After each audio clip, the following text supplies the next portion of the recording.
Very good afternoon, ladies and gentlemen. Thank you very much for coming. And for all the ladies, happy Valentine's Day.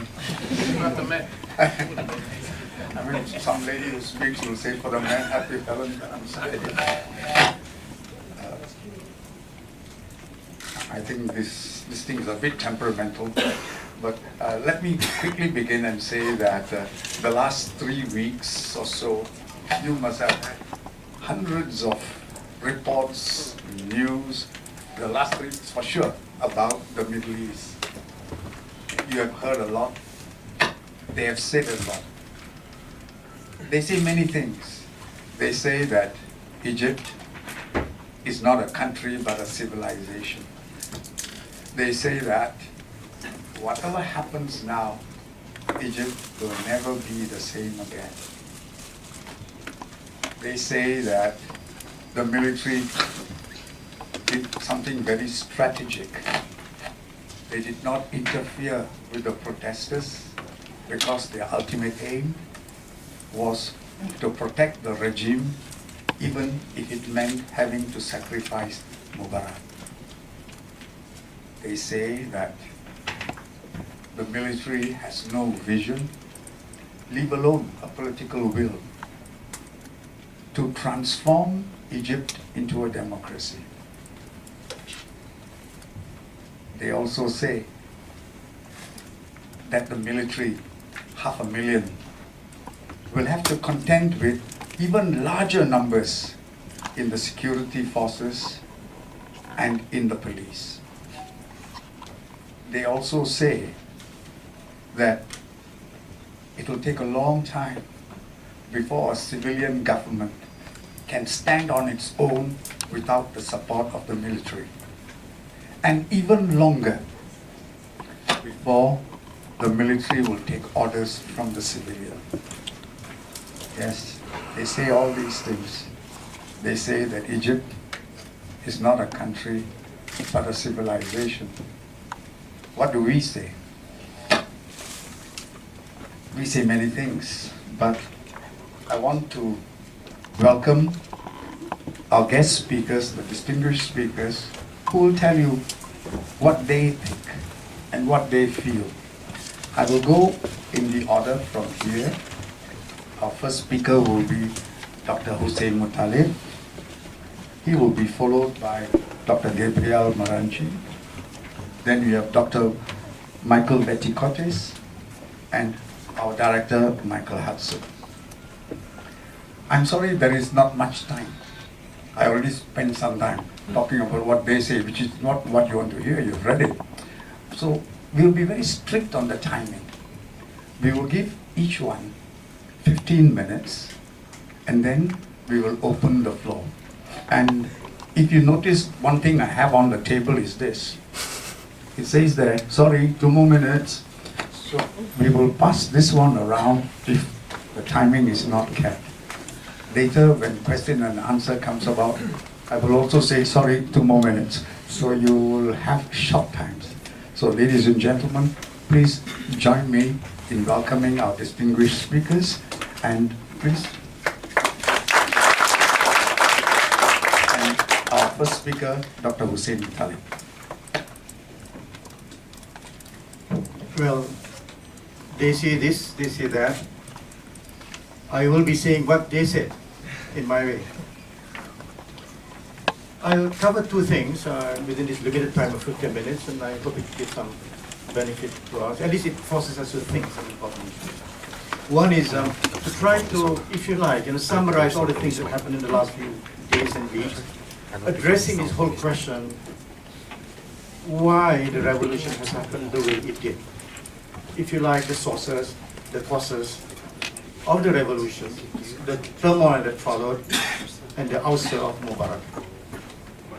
You will note very quickly, I hope, Mubarak's downfall as an ouster, not stepping down. In fact, if I can be a bit naughty, I think that his falling down was due to a silent military coup. The second thing I'll be talking about is try to see, the implications and ramifications of the new Egypt, as it were, to the region broadly, to the Western world, or what it means, what else can we expect, the kind of scenarios that probably will force us to start thinking from now that could evolve post-Egypt.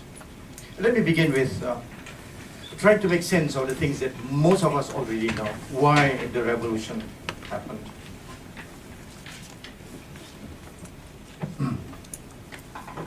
Of course, there were many overlapping factors that led to the revolution and the ouster. But I think the central underlying perennial grievance really was this thing called regime legitimacy, or shall we say, the absence of it, regime legitimacy. To begin with, we all know that the Arab states rule but do not govern. Hence, you find autocratic dictators, presidents for life, monarchies, sheikhs. The irony of it all is this, a lot of these Arab states, particularly in the Maghreb, call themselves a People's Republic. Even Yemen, if I recall correctly, in its original title, called itself the People's Democratic Republic. You begin to ask, where's the people? Where's the democracy in governance? The consequence of all these things, that rulers exploit the resources and amass wealth for their families and cronies, oppress and sidelined their citizens in governance. They became overly dependent, subservient, if you like, to the major powers, really to protect and sustain the longevity of their rule. And the consequences we all have been noticing, the abject denials of freedoms and rights, shall we call it democracy, economic impoverishment, social alienation, masses were oppressed of their basic livelihoods, their rights, their dignity. Perhaps with a bit of exaggeration, Mubarak acted just like the ancient pharaohs, where the population's only options were resignation and acceptance. So what you find, really a sleeping volcano in Egypt. I suppose probably I could give a small story. I was 6 months in Egypt attached to Cairo University. Lots of stories to tell, but probably one small snippet of an episode which lingers on in my memory for sharing, which I suppose could tell part of the story, the unveiling process of leading to the turmoil. I was taking a taxi, and they say if you want to know a country, particularly for a newly arrival, speak to taxi drivers. I did indeed, yeah. This guy was driving, and we were talking the usual thing, the preamble, the mukaddimah about life, blah, blah, blah. But when I began mentioning the name Hosni Mubarak, the president, you know what happened? He quickly, fortunately there was no accident, quickly swerved his taxi to the nearest curb, brought down the windshield of his car, and for the president. He added one more thing, whose significance to me at a later stage is big. He uttered these words, Wallahu Azizun Zuntiqam. People who knows Arabic, or friends and others. I thought it was an Arabic casual kind of remark of anger or something. I later was told this was Quranic. It means, by the name of God, God's penalty is very grievous, referring to the man, hated man. Before I stepped off of the taxi, and it reveals to me that he was a graduate from the famed Al-Azhar University in Cairo. Taxi driver, graduate of Al-Azhar, that kind of Islamic orientation, that kind of hatred, deep-seated pent feeling waiting to explode. A small story, I suppose it covers a lot of nuances of the political dynamic leading to the turmoil in Egypt from that episode. What's next for Egypt? Well, I think people have been entertaining now possibilities of the kinds of governance, if you like, models of governance that can be expected after this. Lots have been written with a bit of fear and fright, if I may add, about the so-called Islamic dimension, about the so-called Muslim Brotherhood, acknowledged to be an important, pervasive force as an Islamic movement in the societies in Egypt. People are just, saying that, are we looking at the Iranian model? This would be some kind of Islamic republic. If not, Islam will play a major role after Mubarak. And that's one model. The second model, people are looking at the Turkish model. But of course, the Iranian model, all of us know, is a model where the ulama, the Islamic religious scholars, were in charge. You have this Wilayatul Faqih, the Council of Guardians, who, above President Ahmadinejad, has a lot of finality in issues of arbitration and final policies and politics for the state in Iran. So it's a religious kind of vision and destiny for a country, Islamic. That's Iran model. I disagree with this actually. I mean, I think Iran is really a totally different cake with its history, Shiism as compared to Sunni Islam, the majority of Muslim worlds, other constituents. And again, if you look at who are the people behind the People's Revolution, the Muslim Brotherhood were, shall we say, a late joiner to the revolution, isn't it? They played a part, strategically or not, we do not know, but really the credit for the revolution was not them, was not Islam. Really the people.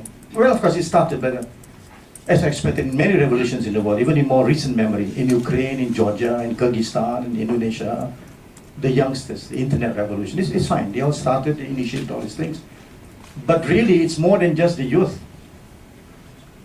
They could have initiated, started the revolution, but then sustaining it to its fruition, toppling the regime, really the people across the board. I may as well add that, more than just the Y generation as a symbol of the protest at Mehdan al-Tahrir, Liberation Square. The broom was also another symbol of the protest. Women holding on this broom, elderly women. So, youngsters, women, elderly, later joined by all the professional groups, the doctors, the nurses, the engineers, and so really people's revolution. Because it was a people's revolution, not initiated by Islam and the Muslim Brotherhood. I think it's an exaggerated kind of concern that it will lead to the Islamic route to Iran. I have my strong reservations on that. And then the Turkish model. The Turkish model, as we know, the Islamist parties. Names Erdogan, Gül comes to mind. They in power, but again you have Islamist parties in charge with profess secular orientation for the state. Turkey really wanted, as you know, to join the European Union. One of which insisted that there must be clear demonstrations of democracy, Westernly defined. Turkey knows that and wants to get there. Half a foot in Europe, half a foot in the Middle East. That kind of balancing act. So Islam dominating the whole thing is difficult, probably the Turkish thing. But I want to share another thing which is not being raised so much in the literature and the news that I've been following so far. This is really a model closer to home. And this is the Indonesian model. You may not believe this, but when I reflected about the things that happened in Indonesia at the fall of Suharto and the fall of Hosni Mubarak, I see how it resonates, It was sudden, the revolution, nobody expected it, led by a military commander. The revolutions initially had no leaders. Islam was not that important. The government was characterized by the usual things we have heard, collusion, cronyism, nepotism, same with Hosni Mubarak, lots of other similarities. And yet, post-Suharto, the concerns about Islam were initially, ventilated by the participation of so many Islamist parties, but they participated. The result, they did not perform well. And you have a government still, military in civilian clothes, governing, with Islamist parties a bit here, nationalist, secularists, lots of a potpourri of stakeholders within the team. There's another model which probably Egypt may be going for. It's a scenario deserving of some mention, I think. The second thing about post-Mubarak, is a concern about, what next in terms of what kind of things that can you expect? Will there be chaos and messiness and Because remember, this is a caretaker transitory government. This is military Supreme Council. I think what came out so far, are lots of promises from the military. We have heard about a new constitution, lifting of the emergency laws. We also heard about new elections, civilian presidents, civilian cabinet. We heard all those things. But there are a lot of questions still left unclear to me. And this is the transition period is yet to be resolved. One is really the timeline is amorphous. The military said it will lift emergency rule within 6 months or until the elections. What does that mean? Second, what's the role of Mubarak's nominee? It's interesting. The vice president, Umar Sulaiman, is nowhere now. But remember, the right-hand man of Mubarak. It's just not logical, being a military man, that he's being sidelined just like that. What's his role? It's also interesting, the ministry announced that the present ministerial cabinet will continue until the elections, until all these new constitution, until.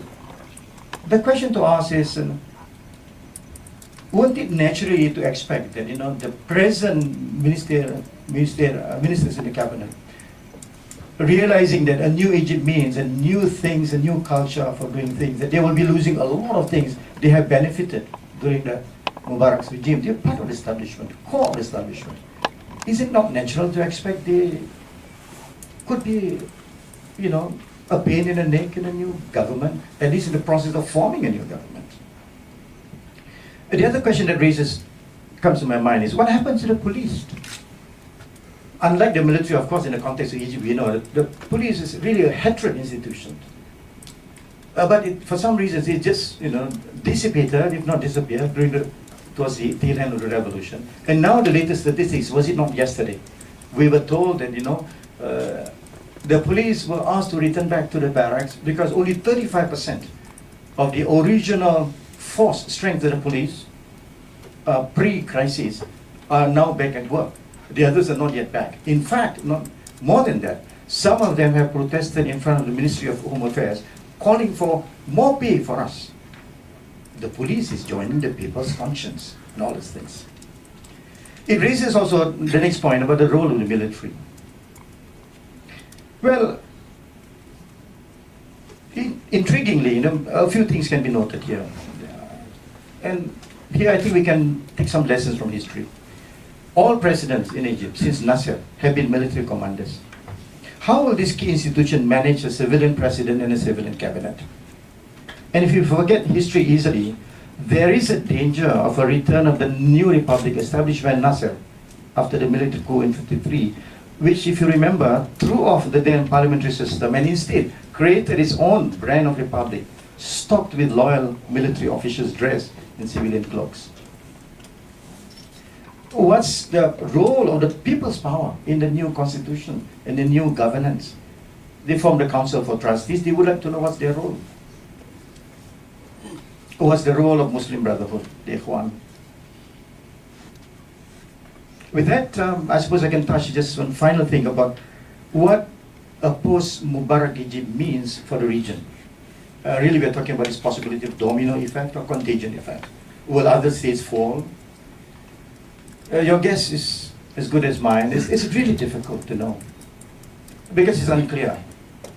Sure, there have been spontaneous uprisings in some states.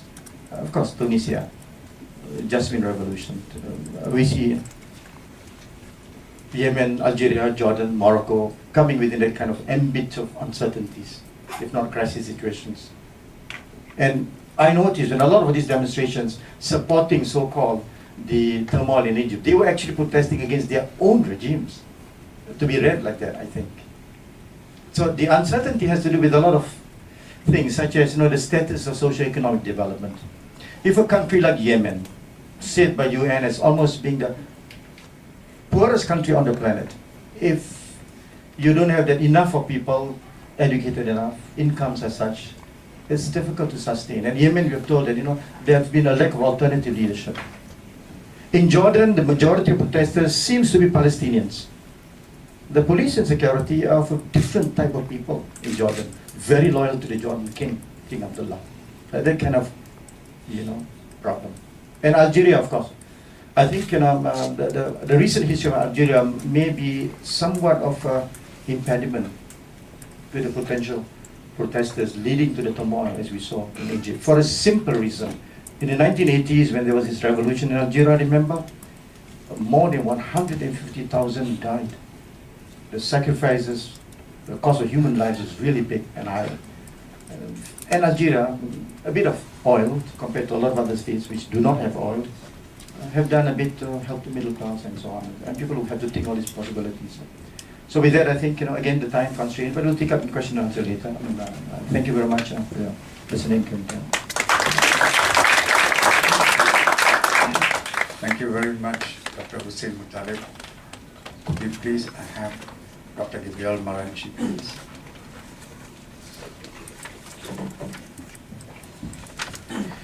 Okay. Thank you very much for Professor Hudson for inviting me here.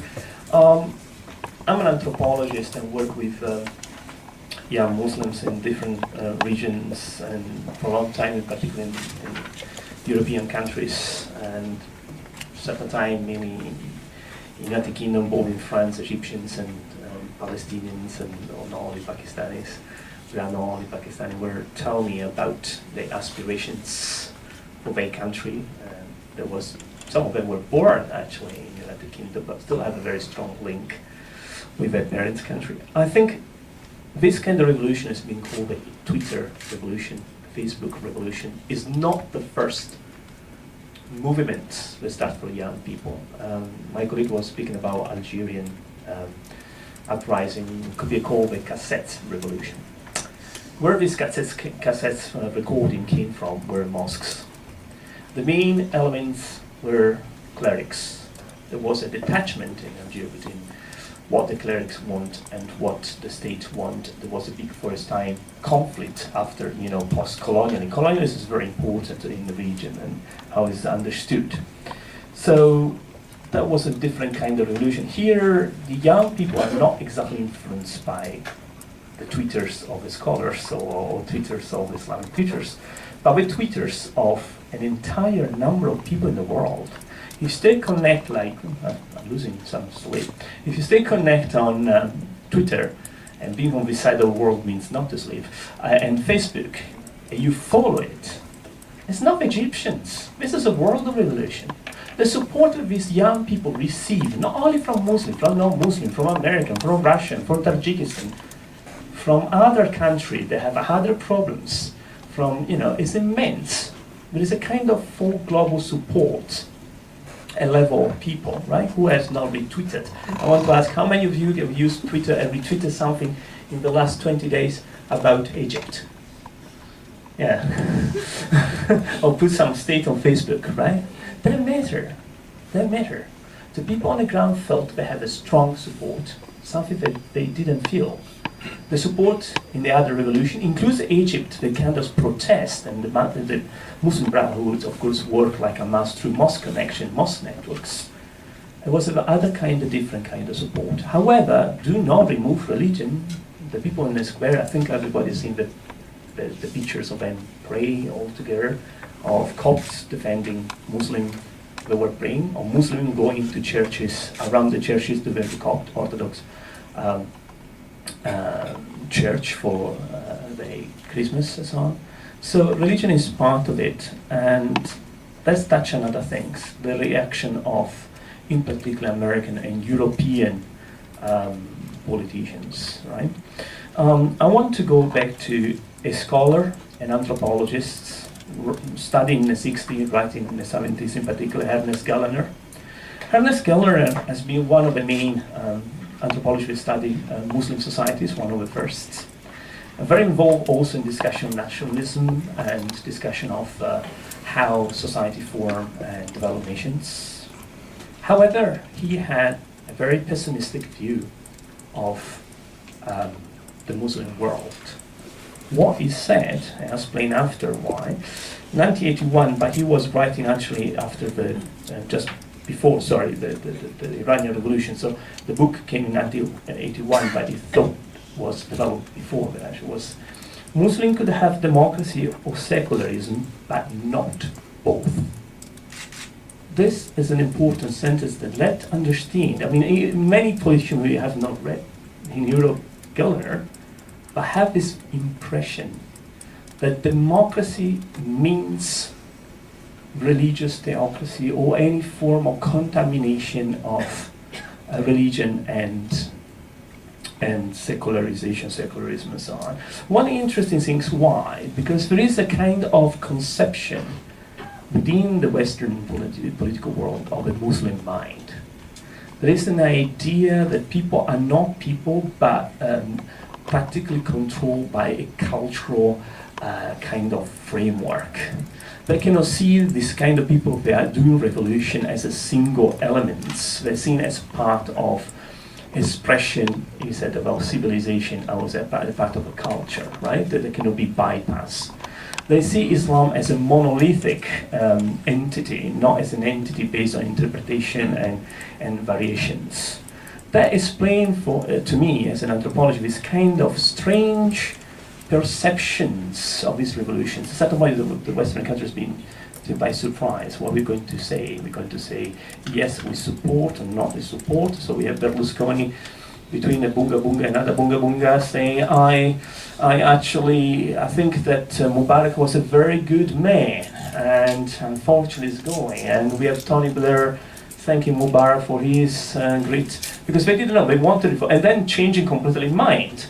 Mubarak has to go. Mubarak has to give space to democracy. I mean, if you put all together, I had done a kind of tables, I forgot to bring all together what they said in 2 weeks. It's amazing. Machiavelli will be, my fellow countrymen, will be absolutely say, yes, that is exactly what should be politics. You know, the people on the ground in the square, the people I'm tweeting with, they didn't care what these people were saying. That is interesting in itself, that went on. Where is the Muslim Brotherhood? Well, I asked, and I was writing a little piece for a newspaper actually in the United Kingdom, where Al-Qaeda is. Leave aside some messages, but you know, in a country that constructing like that, like Egypt, has been at the center. I mean, we know who one of the leaders of Al-Qaeda is, right? As an Egyptian, had a big role in trying to subvert the system, disappear. That has even have the power to comment.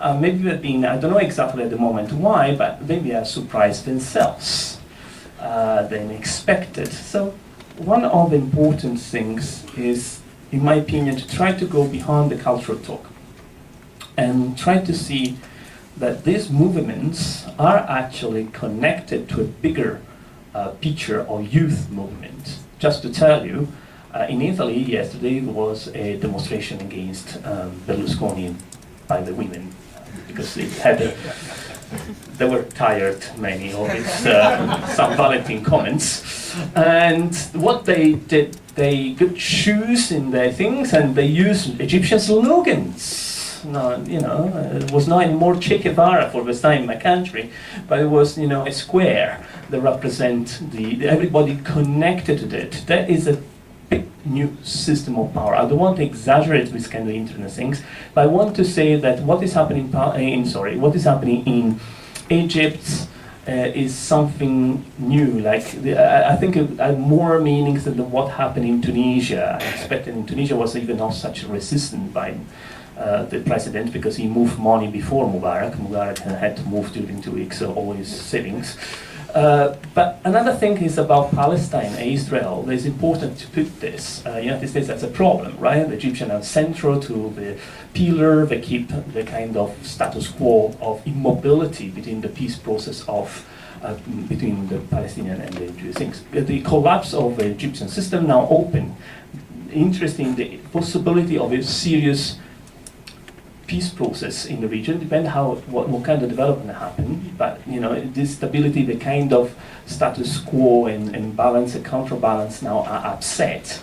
And the Palestinians themselves are a bit surprised, because they don't know if it's good or bad, the change. So there is this kind of tension in the region that is important, but in my opinion, the risk for the European Union in particular is to stay there and watch. and what we fear. For example, again, Italy, that is the first change. They went to Brussels and said, something's changing.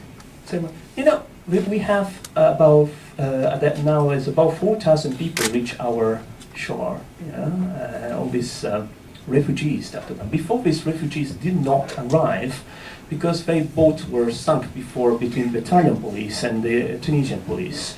A lot of people died. Nobody speak about that. Maybe one day we want to have a discussion or pique my interest. But interesting enough, the Italians were not able to convince for the first time the Tunisian to develop the police in the sea and the border and start to stop with more or less brutal systems with people. It's a loss of control for Europe. For the first time, a former colony of France, or in any way, Tunisia became a former colony of Italy with Craxi. Somebody knows the stories.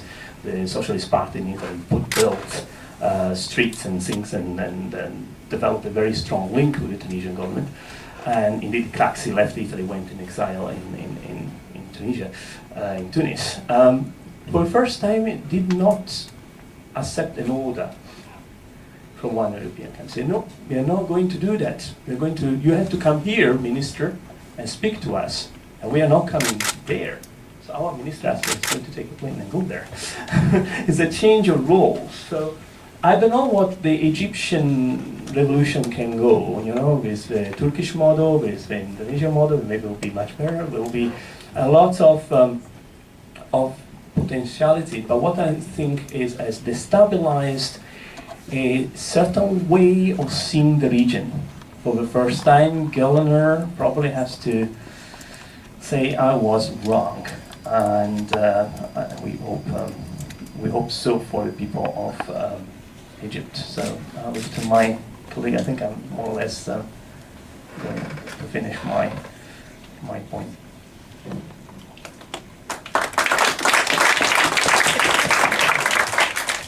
Thank you very much, Dr. Maranchi. You kept it to the time. Thank you, sir. We'll now pass on to Dr. Michael Vechikotis. Michael. I'm a bit surprised to be here. You might wonder, those of you who know that I've been in Asia for the last 25 years, why I would be asked to talk about this subject. I in fact can claim little or no specialist knowledge of Egypt, although I can proudly claim the following. My mother was born and raised in Egypt. My father attended university there and later wrote a standard modern history of a country that was, I think, published 8 times, in 8 editions. And I lived there for a year in Cairo in the mid-1970s. In fact, I attended the American University of Cairo. And my last visit to Cairo was in 2006. As a journalist, I covered or analyzed many of this region's popular uprisings. The Philippines in the mid-1980s when I was at the BBC, Thailand in the early 1990s, and then Indonesia, of course, in 1998. And in my most recent incarnation as a mediator, I was privy at close quarters to the popular protests in Bangkok that, unlike the events of Cairo this past week, did not lead to a change of regime, but resulted in many deaths. These, therefore, are my credentials, and here are my thoughts. The Cairo uprising for me was not a huge surprise. It's been long brewing. Hatred of Hosni Mubarak and his regime was palpable on my last visit in 2006. Not just among the poor and urban educated unemployed, but also, very interestingly, among the elite. They hated his regal airs and profound arrogance. I once attended a conference where there was a dinner with Mubarak, where there was actually an elevated dais, where he held dinner and called people to the table, and everyone else was below. It was very much a pharaonic regime.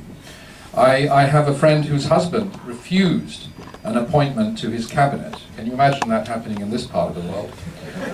Apologists like to point to the effectiveness of Mubarak's economic policies, his reform program. Like the Suharto era in Indonesia, they said Mubarak was delivering value to investors and a stable basis of growth in a volatile region. I remember the same kind of phraseology used in Indonesia in the 1980s and early 90s. But Suharto also fed his people.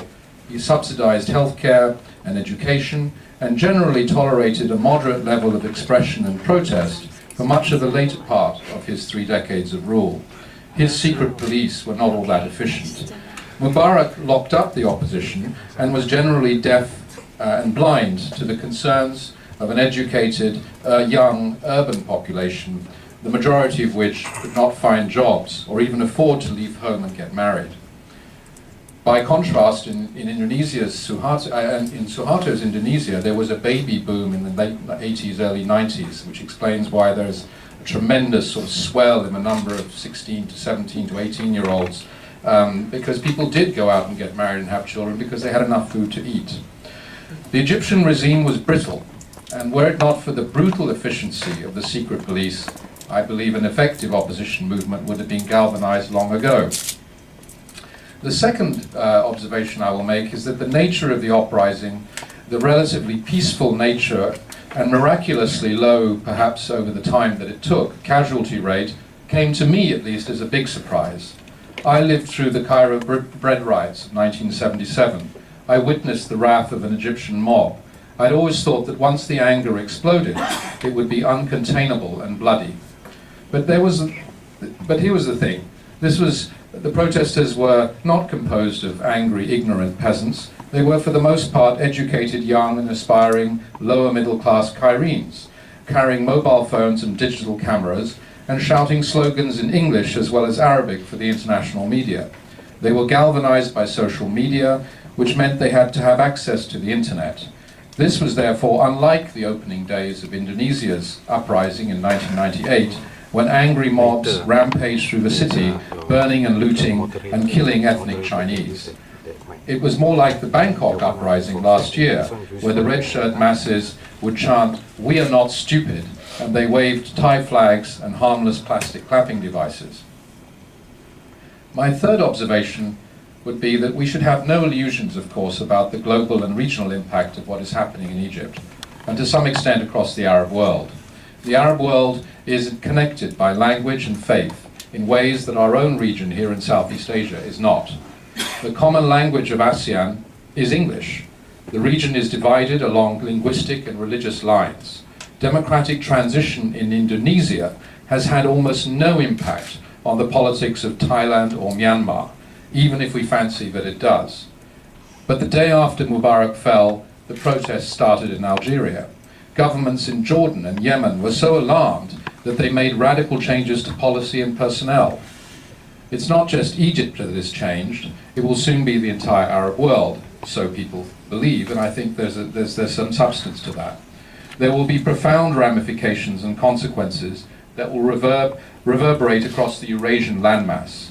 There will be the changed contours of the Palestinian conflict, inevitably, and with all the threats and opportunities that this portends. There will be tension between secular, nationalist, and Islamic dogmatic agendas. And there will be an economic transformation based on the unleashing of so much human capital. I think it's probably true to say that the Gulf and many parts of Kuwait would be unable to survive without the masses of Egyptian graduates who managed to ship out and get jobs there. And my fourth observation is that in terms of the much touted Islamic threat unleashed by events in Cairo, I am persuaded of a vivid parallel between Indonesia and Egypt. Both are Muslim majority nations with significant non-Muslim minorities. Both countries have strong secular nationalist ideological tradition fueled by military political intervention, and they're both proud of their identities as distinct peoples. The Muslim Brotherhood became the most effective force in opposition in Egypt because it was smart and calculated that what Egyptians wanted was welfare and a party that looked after its temporal needs. A similar observation has been made about Hezbollah in Lebanon.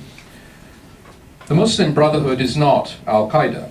Having said this, much like modern Indonesia, more plural politics in Egypt will see Islamic platforms, Islamic populist platforms, contesting and winning votes. Like Indonesia, Egypt has seen a growth in religious observance, Muslim religious observance, over the last 2 decades. The Egypt that I left in the mid-1970s was very firmly secular in a social sense. On my return to Cairo in 2006, I noticed a distinct increase in religious observance, very similar to what I experienced and grew up with in Indonesia. The importance of this is that there will be religious platforms brought to the table when it comes to contestation in politics. At the ballot box, there will be choices where people will believe and parties will try to persuade the voter that their religious platform will be more effective in delivering prosperity, anti-corruption programs, and the like. But having said that, like Indonesia, the fanatical fringe will remain just that, a fanatical fringe. Finally, I think it's important to point out that Egypt's first revolutionary president, Gamal Abdel Nasser, attended the Bandung Conference in 1955 to shore up his nationalist credentials and build a bulwark against the West. Similarly, I think we're going to see the new government that emerges in Egypt react similarly to the long years of dependence on the United States in particular. This will be an instinctive reaction. It would be naive to imagine that democratic Egypt will simply restore the strategic status quo, whatever the pressure is from outside. I would see democratically elected leaders seeking to balance Egypt's foreign policy, using its voice to seek justice for the Palestinians, and finding common cause perhaps with other mid-sized powers like Indonesia, South Africa, Brazil, and Turkey. And I think finally my last observation would be that it would be very interesting now to see how Turkey, which projects itself as the moderate, sensible, mid-sized Islamic or Muslim power in the wider region, accommodates itself to Egypt's inevitable aspirations in this regard. These are my thoughts. Thank you very much. Thank you very much, Michael. We now pass the mic on to Dr. Michael Hudson. Well,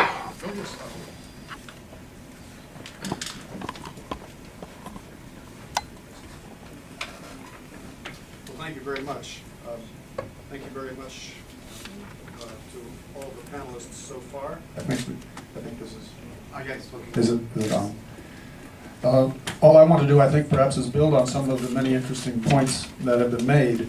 I want to begin, though, to try to convey a sense of the enthusiasm and the celebratory atmosphere that we see in Egypt today. And I think that it was well expressed by Ismail Saragatdin, who is now the librarian of the restored Bibliotheca Alexandria in Egypt, in which he issued a statement to the great youth of Egypt: in the nobility of your spirit, the exuberance of your youth, and the quality of your contacts, and the unsullied idealism that you possess, and the dedication of our common humanity that you bring, I find hope of mastering the challenges of the difficult transition ahead. He says, you have changed Egypt forever, and we now follow your leadership and join with you in the task of creating the new Egypt. He says to them, my friends, you have been called the children of the internet or the Facebook generation, but you are more. You are the vanguard of the great global revolution of the 21st century. So go forth in the journey of your lives and create a better world for yourselves and for others. This, I think, is a fair and rather eloquent expression of the release, the liberation, the beginning of a restoration of dignity, a theme which is so important in Egyptian history. And speaking of dignity, it was interesting for us to read that the daughter of Gamal Abdel Nasser, who is now a professor of political science in Cairo, issued a statement saying that her father would have been very, very proud of Egypt throwing off a dictatorship that was far too embedded and clientelistic in its relations with the West, and hoping for a regime that would be truer to the nationalist aspirations of her famous father, who is actually still very much revered in Egypt, despite everything that has happened since his death in 1970. I want to talk about contagion, and I want to ask a question: what's in a name? As the aftershocks of regime change in Tunisia and Egypt reverberate throughout the Arab world and beyond, political analysts are struggling to define what is going on, and they point to surprising events taking place in neighboring countries, notably, so far, Algeria, Jordan, Yemen, Sudan, Palestinian Authority, and Bahrain. We've seen, as has been mentioned, we have seen demonstrations in Algiers that have evoked the Egyptian model.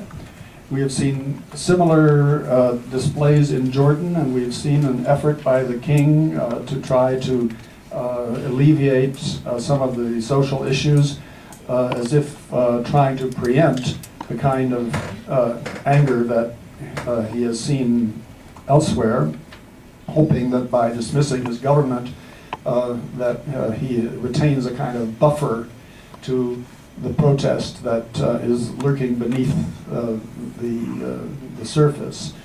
In Yemen, we're reading about demonstrations that have happened that have been brutally put down by the security forces and the thugs that they have mobilized, but we have certainly not seen the end of the possible transition in Yemen as a government that was already, if there was ever a government that deserved the term running a failed state, it's probably that one. We have not seen the end of that. Even in the Palestinian Authority, where they have other things to worry about, we have seen suddenly, and maybe coincidentally, a declaration by the embattled leader of the Palestinian Authority that they will try to hold elections, as if, again, trying to preempt what they see as an underlying anger. There have been efforts in Syria that have been rather, I think, shortcut by the government. In a few hours, or maybe even as we speak here in Bahrain, we will be watching very carefully for a day of anger that has been promised for today in that Arab Gulf country, the one that has the least oil and the most socially and politically motivated population. We'll see what happens when we look at our television tonight. In Morocco, there have been demonstrations, but on a rather lower level. And in Saudi Arabia, we have heard that even though the government has been very strict about forbidding public gatherings, there have been plenty of private gatherings. And so I want to, with the help of my colleague Rana, give you a few illustrations of what we might call the contagion effect from these events. And here we see, we're saying in the Tunisian context, let us forget our differences, let us determine our own destiny and our own lives. And you can see the Tunisian flag and the Egyptian flag mirrored in the face of the patriot. Here is a cartoon illustrating a potential domino effect. And here, of course, is a picture illustrating the two now deposed leaders having their last handshake before being overthrown by the people that are just waiting outside. More revolutionary contagion. The future is in our hands. Yom al-Ghadab Suri. This is from Syria. But what we see here are efforts to try and replicate what's going on, although in Damascus it has not worked so well, and the reasons for that, apart from the efficiency of the mukhabarat, might have something to do with what many Syrians would say is the more principled and patriotic and nationalist stand that Bashar al-Assad has taken, quite different actually from Mubarak or Ben Ali or indeed others in the region. And this is a very interesting cartoon because it illustrates bits and pieces of so many flags, from the Palestinian flag, that might be a Libyan flag, the green one, the Lebanese flag, and Iran. So they're all there. So, do we have more? We do indeed. Now this is interesting. We've been monitoring the blog of a woman, a former student. We think she might actually be one of our former students from Georgetown, but don't tell anybody. She's in Saudi Arabia, and this is what she says. Tonight we will forget all our differences and prejudices and rejoice publicly to show the world that yes, even Arabs can. We will march and chant and dance, unless of course we live in Saudi Arabia. I think that says it. Okay. Now, let me go back to the question of nomenclature. What's in a name? Surveying the flood of instant analysis, I noticed that commentators from outside the region, mostly, are frequently asking about what they call the contagion effect. Others are asking whether we are seeing an epidemic of popular protest and revolution. The commentators from the Arab world often use very different nomenclature. They may speak of a new dawn, a blossoming, even a renaissance of democracy. Now, the terminology we use often influences the conclusions we reach. The dictionary defines a contagion as the spreading of a harmful idea or practice. An epidemic is a sudden, widespread occurrence of a particular undesirable phenomenon. On the other hand, blossoming means to mature or develop in a promising or healthy way, and renaissance, in its broad sense, refers to a revival or a renewed interest in something. And their Arabic equivalents, Ba'ath, Nahda, mean awakening, renewal, reemergence, and rebirth. I think we have to be careful about the terminology we use as we try to confront the situation and understand the situation that we have. As analysts, we want to be objective, but we have to be careful when we use these words of slipping into a kind of advocacy on one side or another. I'm reminded a little bit here about the debates a decade ago about how to define global Islamist terrorism. This was a big issue in the United States, of course, where we had a war on it. It too was often described as an epidemic or contagion. A particularly vivid metaphor was as a cancer metastasizing throughout the world of Islam.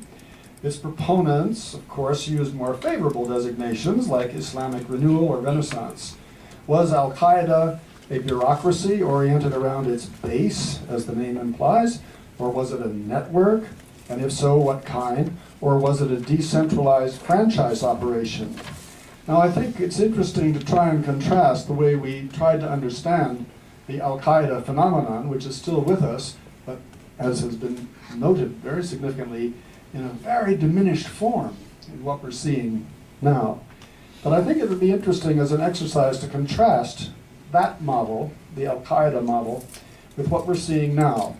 And I think it is very instructive, and several of the speakers have alluded to this, that what we are seeing now has actually toppled two regimes so far, has mobilized hundreds of thousands of people, and in a way, despite its global aspirations and the damage that it has done so far, the ideologists of Al-Qaeda have not been able to do that. And I don't think they will be able to ride this particular wave to their advantage. So these etymological reflections suggest to me four questions about the apparent ripple effect that we're seeing across the region. First, is it like a disease or a cure? We can dispose of this question, I think, easily. It all depends on where you stand.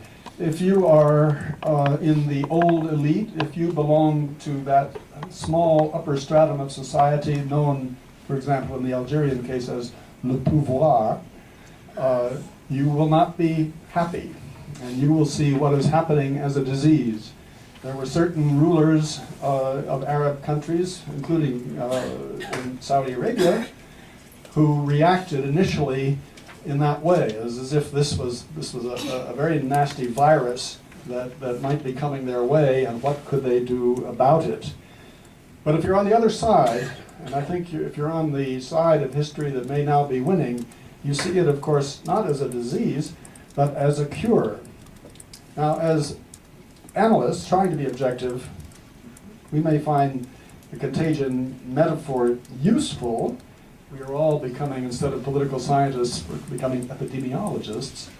But we must try to refrain from being seduced by the pejorative nature of that term.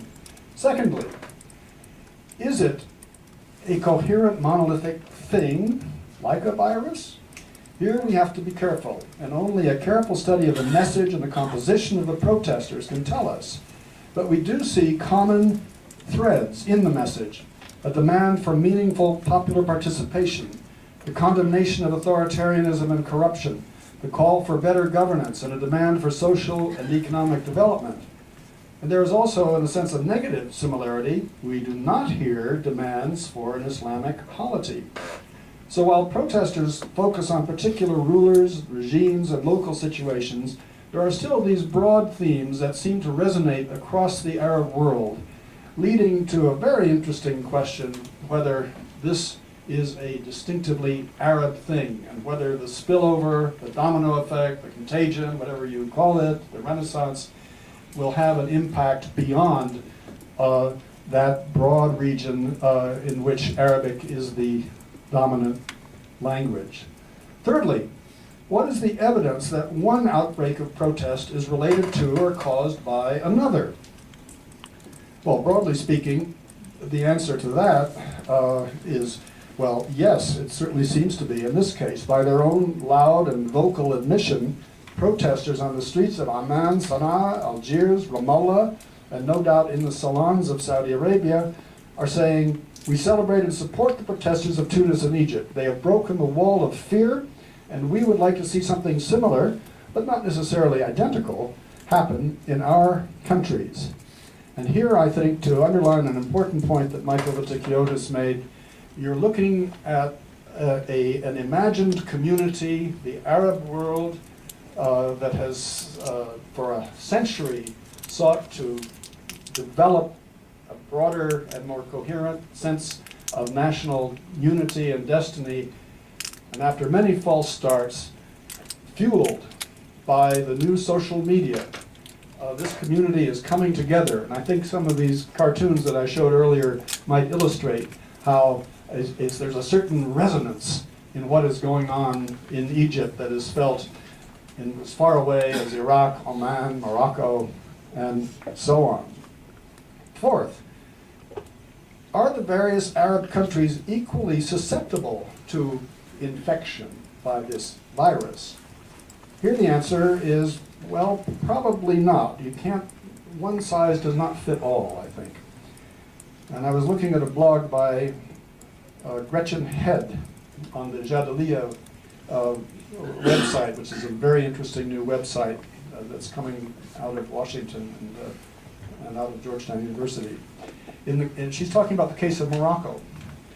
And she says protesters there are not targeting the king, and they don't necessarily want a complete change of political system.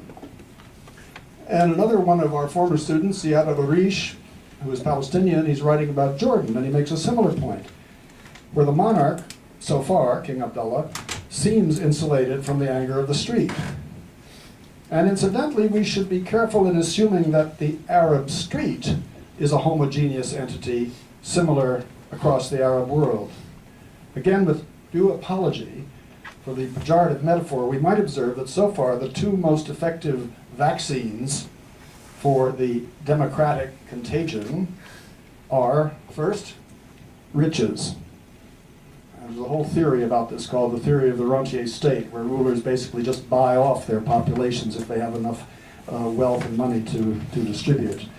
And secondly, the legitimacy of the political system as a whole. And in this latter sense, leaders who enjoy some moral or political authority based on their perceived heritage or their policies may ride out the current epidemic of protest. But for others, they may not be sleeping so well. They may be reminded of the autobiography of one of the more successful Arab rulers, King Hussein of Jordan, which was entitled Uneasy Lies the Head. So in conclusion, call it what you will, contagion, epidemic, awakening, blossoming, dawning, commencement, renaissance, what really matters is what it is, not what we call it. So, as Shakespeare said, what's in a name? That which we call a rose by any other name would smell as sweet. And to my mind, the fragrance of jasmine, lotus, and roses is wafting across the Arab world. Thank you. Thank you very much, Professor Hudson.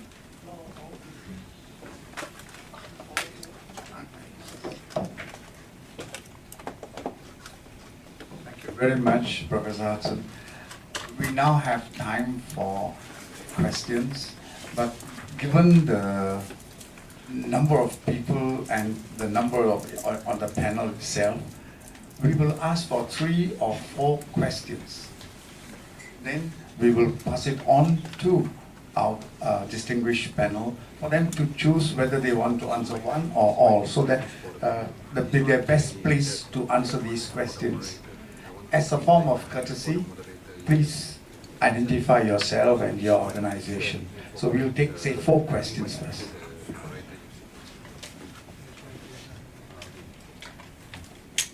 My name is B.K. Rajan. Israel must be very concerned over these developments. What's the impact? What are the consequences for Israel vis-a-vis its Palestinian problem and the wider Arab world? Thank you.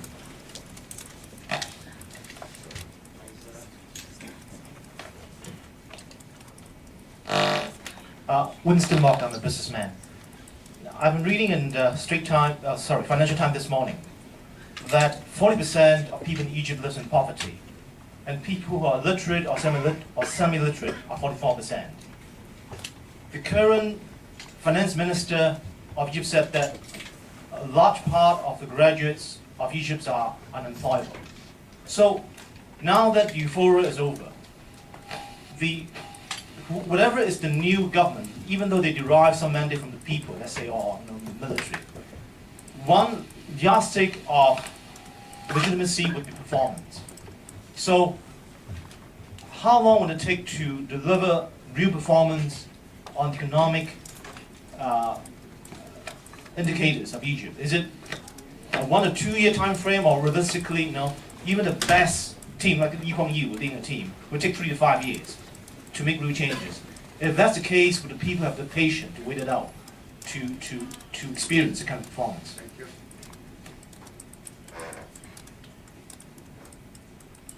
I'm Eric Wong. My company works with employee benefits.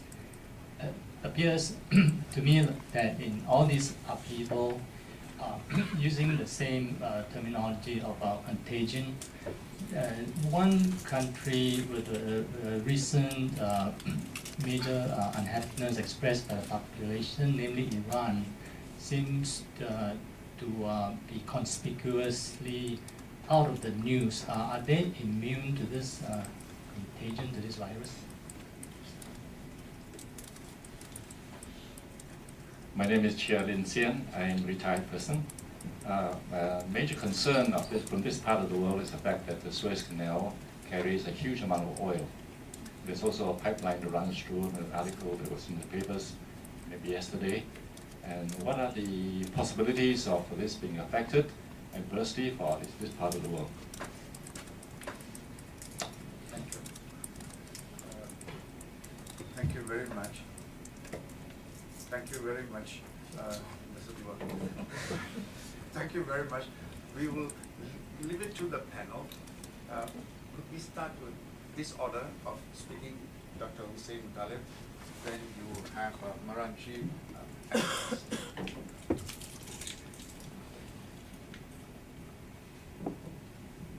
Trying to see which one I can choose and give meaning to. Maybe one, maybe about Israel. I think it is more than understandable, isn't it? Israel must be concerned and not worried, for obvious reasons.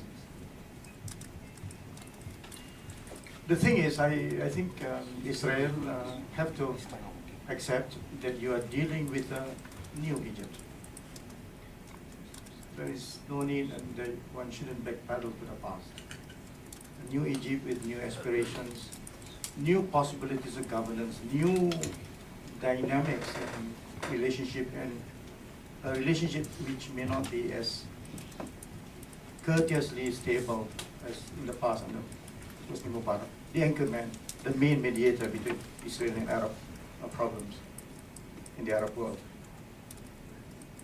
I suspect also that, despite the assurances given by the Military Supreme Council now, remember yesterday that we shall honor all international treaties, including treaties with Israel. Question is, with the new civilian president, assisted, galvanized and encouraged by probably a new kind of aspiration in calling for its own dignity, its own destiny and its ways of dealing with Israel. Will this treaty be honored? I'm not so sure. I really do not know.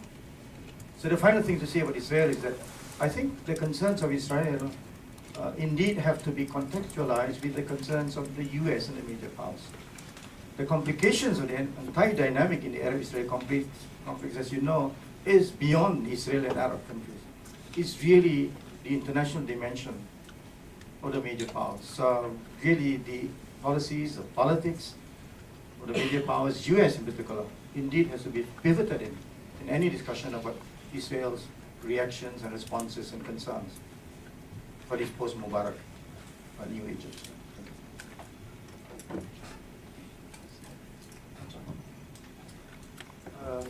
Okay. It's working. About Israel and Egypt, as I said, there will be consequences. One element, of course, in the region, there are other forces, not only just this, with the US and European Union, and certainly I don't see Tony Blair to be the valuable mediator in the future if they want to do something serious after his support for Mubarak at the beginning and the change.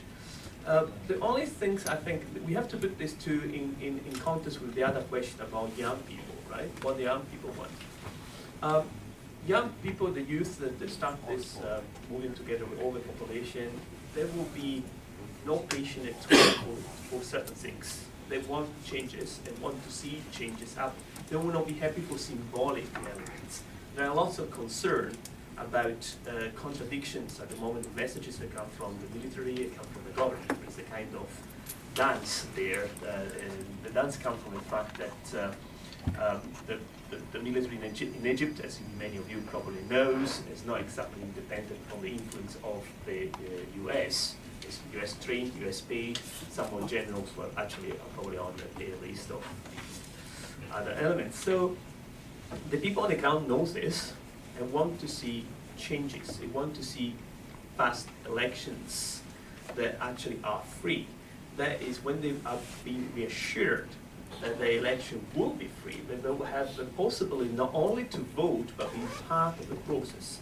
There will be new faces, they want to see new faces that are not linked to old party. They want the dissolution possibly also of the previous, they don't want the Mubarak party to be involved. If I don't see any real changing, I think if this is just a cap, I think it will be more serious form of protests. This was very peaceful, despite some victims happened, but certainly I perceive that the situation could be degenerate if there is no real path to changing. And the element is there is lots of problems that remain with Egypt. One of these is Gaza, and remain the issue of opening the borders. That's another evidence. Young people want. There's very strong. Nobody speaks very much about this, but there is a lot of support for Palestine. There's a lot of idea of we are actually one people. There's historical reasons of connections that sometimes not being emphasized. That I think will be a reshaped rediscussion of the Palestinian question. If this democratic and new force from the people come out, there will be a total need to rediscuss from zero how the Palestinian problem is going to be solved. But for the first time, there will be a real possibility of finding from bottom up a solution instead of from top down. But we have to see how it's going to develop in the next days. So at the moment, it's very difficult to give any answer. Thank you. These are all very good questions. Let me just say a quick word about a couple of them. First of all, I think the Israeli leadership, this particular government, must have been extremely disturbed by what has happened. They may be at least somewhat reassured by the statement of the Egyptian Council, but if it turns out that an essentially civilian government that is responsive to Egyptian public opinion actually comes to power, even if the treaty is not abrogated, some of the other policies might change. In particular, the Mubarak regime's collusion with Israel on sealing off the Palestinian Gaza Strip. And I think, broadly speaking, if a civilian government wants to establish and maintain its own legitimacy, it's going to have to take a much more critical view toward the Israelis, which leads to the interesting question, what would an Israeli government do under those circumstances? One could imagine that they will pull in their horns and behave themselves and maybe become more reliable and malleable negotiating partners, but I think one could also imagine, given this particular regime in Israel, that it might say, we've got to do something dramatic to focus people's attention on something else, like Iran. And that would be, of course, a real problem. But clearly, the Israelis are, they've suffered a huge strategic setback, and indeed, so has the United States across the region. And it is a big job ahead of the Obama administration, and it's going to need better people running its Middle East policy than it has had so far, if it's to stay ahead of the curve, in my opinion. The Egyptian economy, yeah, it's a mess, although in the aggregate, Egyptian economic growth has not been bad. But it's a question really of redistribution and efficiency and reducing corruption.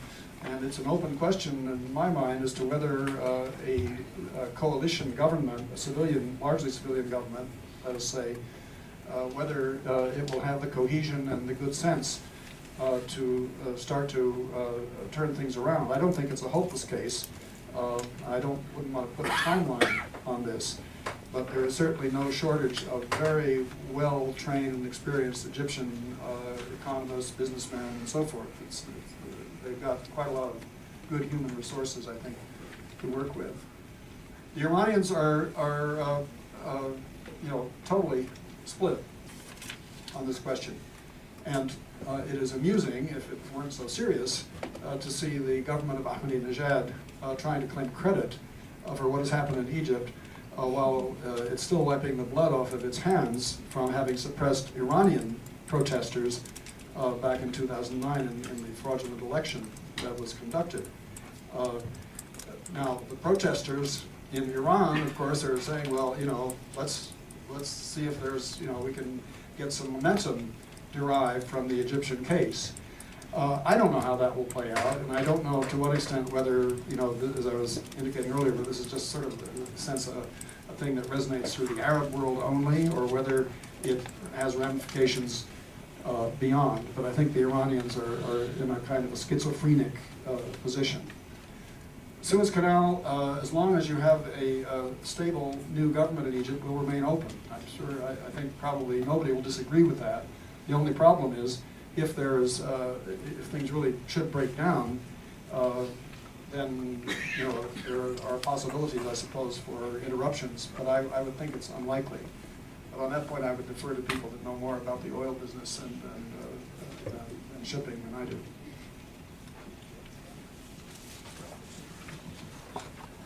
I think Faiza. And a second round of questions. I think the lady across there, Faiza, was one. Mushahid. Okay, thank you. Thank you. I'm Mushahid Ali from the Rajaratnam School of International Studies. Michael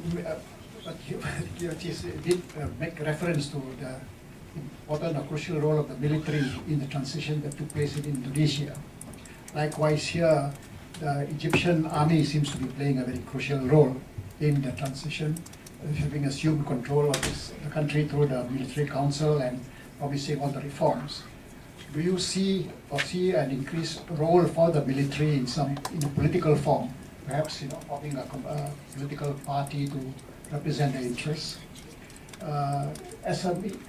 in the transition sort of towards really wholly civilian rule? I say this because the civilian parties, the opposition parties and others have been completely fragmented, marginalized, suppressed over the years by Mubarak's regime's oppressive methods. Even the Muslim Brotherhood, which remains the only organized sort of body, is completely suppressed. So it will take some time for new political parties to emerge from the civilian groups. There are, as Professor Hudson has mentioned, very good human resources in the civilian sector, but they need to be mobilized in the form by the new united government. To what extent do you think the military might assume a leading role in this transition? For instance, maybe even putting forward a candidate to become the next president under the new constitution as a step towards this transformation. Thank you.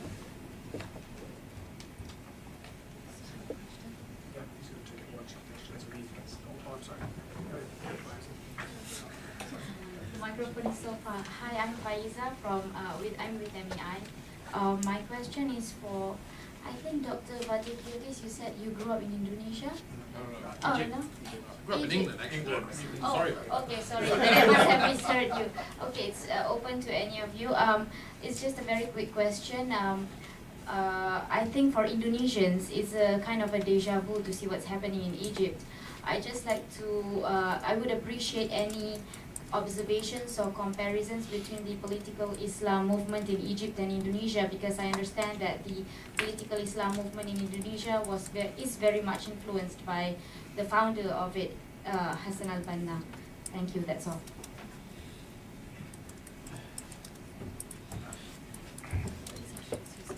Hi, my name is Marut Rajani.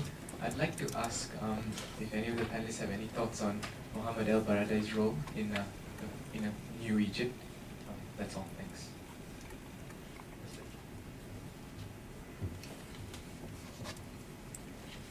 My name is Ivan.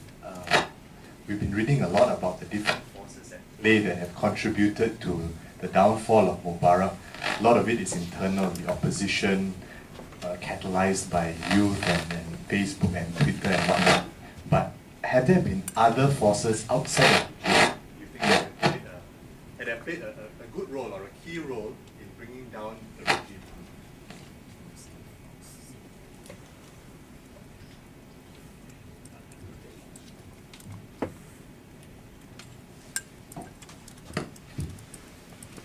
Hi, my name is Salim from the commercial side. It started on the 25th and it took him 4 days to know that he would drop. But why the delay of 2 weeks? What was his hiding and why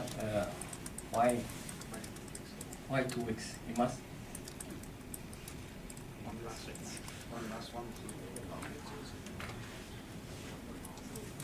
I'm Kasi Raja, senior academic from RMIT. My questions arise from the contributions of the panelists in response to the first round of questions. The first panelist had made the point that for the first time the possibility is open for a solution along democratic lines. Did I hear you correctly? Yes, okay. And and then also that the Israelis have been taken aback, according to another contribution, Professor Hudson, as well as the Obama administration. I thought that since the auspices are most favorable for elections at this moment, it might be a good idea, I thought, even for Mr. Netanyahu, under the auspices of the Obama administration, to be a little bit more adventurous and to change their policy entirely and make it a point to encourage free and fair elections. And who knows, it might turn out that the outcome might turn out to be very favorable to democracy in the region, and it may be even favorable to Israel. I would like your contributions on that. Thank you very much. Maybe this time we will take it from the other side, Professor Hudson. Okay, I won't comment on the Indonesian question, but with respect to the Egyptian military, if you wanted to keep your eye on something or someone, I would keep my eye on Omar Suleiman. Omar Suleiman is Mubarak's vice president, recently appointed, formerly coming out of the security and intelligence community, not so much out of the military, and very much involved in Egypt's collusive activities, I think, with Israel, or putting it more politely, their efforts to negotiate a proper settlement. I think what happens to Omar Suleiman will be a good clue as to whether this military is going to basically try to keep the old system intact, or whether it wants to go in a different direction. I don't know what the answer to that question is, but of course most of the people on the streets of Cairo are still hoping that the military will do something that has not really happened by Arab militaries in the past, that is handing over power to a civilian government. El-Baradei is out there. He is one of two prominent civilian names that have been mentioned to possibly become president, assuming that the Egyptians don't rewrite their constitution entirely and abolish the office of president, which would not be a bad idea. He, as you may know, has more of an international reputation than an Egyptian reputation, but he has gotten his feet wet, and he, I think, correctly stood aside from the initial premature negotiations that some of the other parties, including the Muslim Brotherhood, engaged in with Suleiman just before Mubarak fell. So he's a person to watch. The other person who has more of a more popularity and more name recognition in Egypt is Amr Moussa, the former foreign minister, a man who is thought to sort of represent the Nasser legacy in some nationalist form or other, and he is clearly positioning himself. Those are the two that I'm watching at the moment, and I'll leave it at that. Thank you. I'll address the questions on the Indonesian parallels, which are, I think, interesting.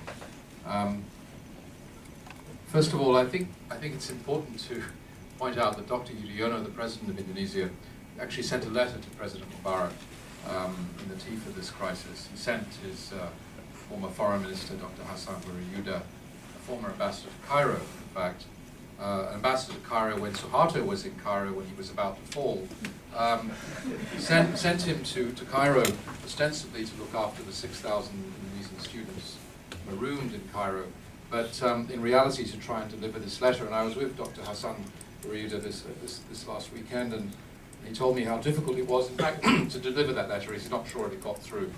But in fact, the letter did lay out in quite some detail a recommendation to President Mubarak to follow the example of Indonesia's reform transition. The two observations I would make about that are, there's two, first on the reform and the transition, and the second point I'd make is about the Islamic context. On the transition, I mean, I think we were all very, very much taken by surprise in Indonesia, and I think the similar thing will happen here in Egypt, of how long it takes to put a transition in place. There's an expectation when autocrats fall that the very next morning there will be a sunrise and a democratic government. And of course in Indonesia this has taken, well, at least 10 years to put in place a semblance of a democratic form of governance that looks as if it's going to last for some time. And that's not to say there aren't people worried about setbacks. In fact, I think the lesson we should learn for Egypt is now, after 12 years in Indonesia, people are now very concerned about the rollback of democratic reform and real problems emerging in a system where many, many aspects of that democratic transition have not been attended to properly. And in fact, there are worries about another period of uncertainty and even unrest. So the length of time it takes and the hard work in any democratic transition like this, particularly like Egypt after 30 years of authoritarian rule, is the nuts and bolts of political reform, how to develop political parties with real political platforms, how to make them work so that the old habits of authoritarian rule do not come creeping back, of demagoguery and of personality politics. This is still a work in progress in Indonesia, and I think Egypt's going to face very much the same challenge. On the Islamic context, I think, and again that's why I was so, I believe so strongly there is this vivid parallel. What we're seeing in Indonesia today, and it's not fair to say that the Muslim Brotherhood is responsible for the entire Islamic context in Indonesia. The PKS party has links with the Brotherhood, but the Brotherhood is a very weak presence in Southeast Asia overall. It has some links. I think its presence in South Asia is probably more important than it is in Southeast Asia. There are intellectual links between PKS and the Ikhwan and the Brotherhood, but the Brotherhood itself doesn't claim to have very much influence. I think Dr. Anwar Ibrahim claims to have their ear, but I don't think they claim that he is very influential with them. So there is a very pluralistic Islamic context in Indonesia, and I think that's the point. There are many, many platforms that have been developed over the last decade or so in Indonesia where people have felt that it was important to use Islam and to use the Islamic context to win votes, to persuade people that their leadership would be more effective than others. And you have, of course, overlaying an existing tradition of at least two major organizations in Indonesia that predate independence, predate the Republic, Muhammadiyah and Nahdlatul Ulama, who are very, very influential on society. And then on top of that, you have splinter radical groups that have sought to exploit the political context, to put pressure on political parties and politicians to adhere to a more radical platform. And all this adds up to something that I think will also be said to be true in Egypt, which is that the thing about Islamic politics is that the legitimacy of what is the correct way forward is very much contested within Islam. It's really not like the Roman Catholic Church. I think this is what makes it very, very difficult for the political context to succeed.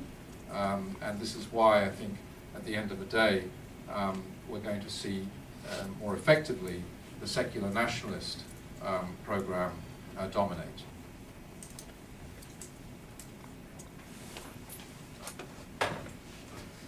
Okay, I think I want to point to two elements. There was a question about Israel, and well, we're not, Israel, it can look monolithic, but is not under the kind of ashes.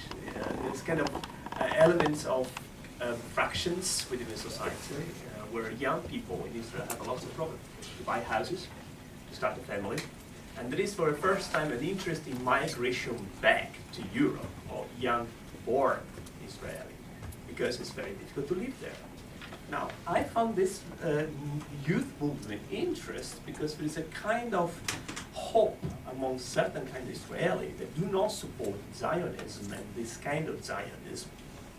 that something can start to move also in Israel. Israel is, if you think about, is still linked to the Prime Minister linked to a certain military history, to a certain history in the 1940s. Not very different from Egypt's in a very strange way. So the Egyptian the situation scares Israel not only for the consequence of Palestine, but the consequence for all their own states. What is going to happen? What our youth is going to do? What happened when this fear of the Islamists coming to kill the Jews in Israel is not true? When the Egyptian will start to sing for Israelis to move further in the democratic path. Israel is an odd democracy. It's certainly not a proper democracy in a certain way. Although the US speak about democratic or European or Israeli democratic state, in the Arabs, who knows a bit, the situation is a bit different, right? So Israel is another country to look, not now, maybe later, when the process of democracy may be developed. So that's the reason why Netanyahu cannot take this situation out, try to, in my opinion, say, oh good, we have democracy. Democracy is something, in the Arab world, is something that can only scare Egypt for two reasons. They expect people to have resentment against, so if it is a real democracy, people will not vote in government friendly, but even if they vote governments that accept the kind of agreements, there will be some issues as far as they own their own society. There's a lot of social political problems as far as young people is concerned. And another thing I want to say about Indonesia, that one of my interests is about youth and young people in Southeast Asia, the connection with Middle East and Europe, right? Something has not been very much started, but it's needed to be started, the flux of movement and ideas. I was chatting with some young people in the United Kingdom and linked to the Khalifa movement, right? The idea that there will be the best solution is to have one, the rebuild of a caliphate in one way or another. These democrats, for funny reasons, and I'm going to explain, this kind of revolution, democratic revolution, are actually increasing the hope of, of the possibility of not only pan-Arab, and this Nasser coming up, the idea of pan-Arabism, but actually a pan-Muslim connections with, of course, this from the second generation in Europe to the certain element Middle East, start to look at the country that has the most number of Muslims, and certainly it's not an Arab country, but is Indonesia. And so there is some hope in different sectors, not just one sectors of Islamic political movements. And all of them have a kind of perception different of what is happening. All of them. So it's very difficult to know what is going to happen and how it's going to develop. But I think to say that the Islamic movement, political movement is dead is maybe wrong. To say that this is going to change, this could be interesting. As far as what we call terrorism is called terrorism, I think lots of questions in long terms. If Egypt becomes democratic, Al-Qaeda is going to open, the WikiLeaks will be a laugh. What will come from there will be absolutely shocking. The Americans I think there will be smoke coming out from parts of people burning documents, names of CIA members torturing together with other things, suspect terrorists and secret prisons. I mean, we can only imagine what came out from there. So I don't think that the speed of democracy in Egypt, from an international point of view, and means US, will be helped. I think it has to be slowed down. This is also my answer to Mubarak. Mubarak has to move, his family has to move money, right? It's not like the Tunisian, Ben Ali had very lots of connections with financial world, much better, much more money were in Italy, by the way. But the Mubarak had to move money, but also had to have the green light partially from the United States to step down. They have some kind of agreement with the military. So that is the reason why probably it was. I wanted to say something about the Indonesian kind of experience and give meaning to what's happening in Egypt, but I think it's been quite eloquently and substantively covered by Michael Batikiotti. So I will pass for that. I want to say something about Islam actually. I think in general, the expectation for a greater role for Islam and specific kind of involvement of the Ikhwan in the new Egypt certainly is more than understandable, isn't it? You have in Egypt with 95% of the entire population Muslims. You have, as Michael did observe, and I also observe also, the reflowering, this reassertiveness of the Islamic ethos in more recent years. The vibrancy, the flourishment of Islamic ethos, and the hijab and the halal food, lots of things in Egypt and so on. However, I think, again, things have changed, and the Ikhwan is not the Ikhwan that we read in the literatures, formed by Hassan al-Banna, certainly different. I think, a good example of the difference that members of Ikhwan today have adopted compared to the earlier years are really the statements coming from the grandson of the founder of Ikhwan, Tariq Ramadan. We've seen and heard, and very eloquent kind of scholar in Islam, lots of ideas coming from him. And his point was very clear that, change is impounded upon the Ikhwan movement to be realistic, to see the real world, to adjust, and still not sacrificing their wider vision for the role of Islam in general, in politics and so on. So Ikhwan has changed in Egypt today, believing in democracy. Again, I alluded to the earlier presentation that, in the early speeches of the Ikhwan leaders, pre-revolution in Egypt, they had somewhat denied the opportunity for them to field a candidate for the president. This may change with the groundswell and so on. Having said that, of course, when there should not be this integrated fear, I think, about the Ikhwan. And the final point I want to say about, about this whole anxieties and if not nervousness about Islamization and so on, is this. I think in as much as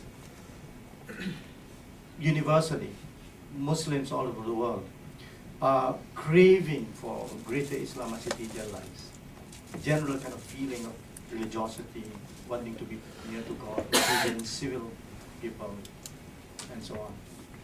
When it comes to electoral politics, when it comes to general elections, choosing which parties to govern, so far the evidences have indicated Muslims themselves do not want an Islamic state. Muslims themselves. So I think, that's, look at Malaysia, look at Indonesia, the Islamist movements and parties, they did not perform as well. I would envisage the same kind of probable scenario. Majority of 95% Muslims in a population of 85 million in Egypt probably will be looking at that kind of trend. It doesn't mean it's a lesser Islam for them. It's just the, globalization, issues of economy, bread and butter. These things are so important for them. And also has been indicated, the whole idea of an Islamic state, it's so contestable, if not vague. So much so that I can end with this point. Probably there is not a single Islamic state in the world today. Thank you. Can I ask a question? Yes. In that respect, because the difference between Indonesia and Egypt, if one could find one in this Islamic context, would be that Egypt has a center of Islamic authority in the shape of Al-Azhar University. And Indonesia does not have a primus inter pares in this respect.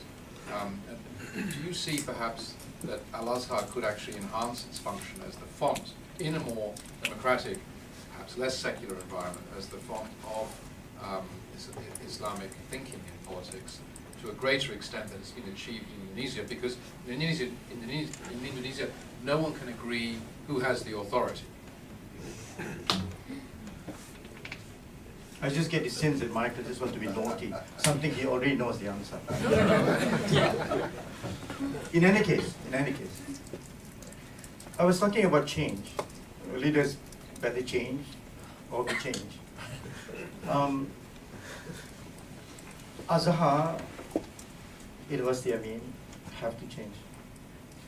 Because it has not changed, it has fossilized itself, claiming all this sloganizing about, we are the first university in the world, centuries of tradition, fatwas, muftis and rectors and so on. Azhar, in more recent times, for the last 30, 40 years, It's not the Azhar that we all know in the height of reformism under Muhammad Abdul and Rashid Rida. That's where the respect of the spread to Southeast Asia Islamic democracy during that period of time, the students and disciples bringing about these ideas and creativities and so on, which included in it really this issue is what we presently call democratization. That creativity of contestable ideas and opinions, the tolerance for diversities and heterogeneities. But Azhar over the years, I don't know how to be very polite about this. I have met, when I was there, the rector at the time. I was asked to attend a couple of classes and just get a sense of, I teach it anyways, I want to get a sense how pedagogy, how literatures, and how, all these big group issues of intellectualism are being mediated with the students. And I must say that I came out quite disappointed. Remember one thing also. We talk about change and we talk about acceptability of fatwas and so on. The fatwas from Azhar is no longer as accepted in the Muslim world today as it was. Many reasons can be explained. One, by appointment, the rector of Azhar is a cabinet minister in the regime, paid salaries by the regime. The rector and the mufti give fatwas against the context of non-autonomous kind of fatwa decisions.